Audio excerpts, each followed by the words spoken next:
Good morning বাচ্চারা। আমি বুঝলাম না কিছু, তোমরা হাসতেছো কেন? চলো ফটাফট তোমরা তোমাদের হোমওয়ার্ক বের করো। আরে এত কেন হাসতেছস তোরা? তোরা কি হাঁসের মাংস দিয়ে ভাত খেয়েছিস নাকি সকালবেলা? দাঁড়া, তোদের আজকে মজা দেখাইতেছি, খালি হাসবি না। হাসতে মানা করছি না, তারপরও হাসতেছস, হাত বাই কর।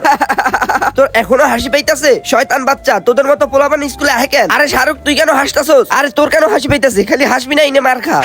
এতবার মারলাম তারপরে তোর হাসি দিতেছে না, শালা শয়তান পোলাপান। আরে ফয়সাল, তুইও হাসতাছস? বুঝলাম না, আমার কি জোকারের মতো দেখাইতাছে? তোরা যে হাসতাছস এত।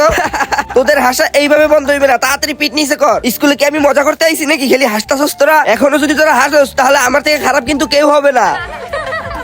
মনে হইতাছে তোরা এইভাবে শুধরাবি না। তাড়াতাড়ি তিনজন হাত উঁচা করে বেঞ্চের উপরে দাঁড়া।